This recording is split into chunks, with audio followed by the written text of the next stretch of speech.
అరచెయ్యి అడ్డం పెట్టి సూర్యుణ్ణి ఆపలేమన్నది ఎంత నిజమో, సముద్రంలో పిట్టగోడ గట్టి గా నీళ్లను ముంగటి పోకుండా ఆపలేమన్నది కూడా గంతే నిజం.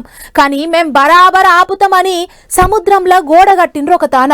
మరి గా గోడ ఏడగట్టిండ్రు, ఎందుకు గట్టిండ్రు, ఎవరు గట్టిండ్రు అనేదంతా తెలవాలంటే ఎగ్గి ముచ్చట చూడాల్సిందే. సెంటర్ మంత్రి నిర్మలా సీతారామన్ మేడం ఎంత గొప్ప పని చేసిందో చూడుర్రే. తాను దత్తత తీసుకున్న పశ్చిమ గోదావరి జిల్లా నరసాపురం నియోజకవర్గం పెద్దమైన వాని లంకల సముద్రం ముంగడి రాకుండా రాళ్లతోని పెద్ద గోడనే కట్టించింది. ఇగో చూడుర్రే, ఇదేగా గోడ. అయితే సముద్రంలో అల్ల తాకిడి ఎక్కువైనప్పుడు ఒడ్డెముట్టిన జాగా కోతకు గురైతుంటది కదా, అవగట్ట చిన్నగా మెల్లగా సముద్రం ముంగడికి వస్తుందని ఈ ఉపాయం చేసిందట మేడం. అందుకే పెద్ద పెద్ద రాళ్ళు పెట్టి అలా బందోబస్తు మాలు నింపి రక్షణ కూడా కట్టించింది. రాళ్ళు అటు ఇటు డొల్లకుండా గట్టి తాళేసి ఎటు పడిపోకుండా గట్టిగా గుంజి కట్టిర్రు.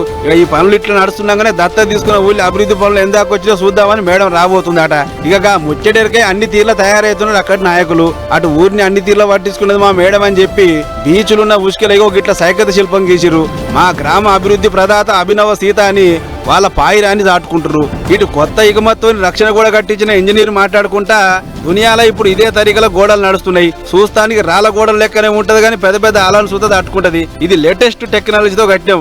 రాళ్ళ నడుమ అలలు తట్టుకునేందుకు బందోబస్తు మాలు వాడినామని చెప్పుకొచ్చుడు. మరి ఈ గోడతోనన్న సముద్రం కోత గురవుడు బంద్ అయితే అదే 10,000 అని అనుకుంటారు అక్కడి పబ్లిక్. మొత్తానికి దత్తత తీసుకున్న ఊరిని అన్ని తీర్ల ముంగడు కొంతపోతానికి పైసల మంత్రి నిర్మల మేడం గట్టిగా తనలాడుతుంది పో.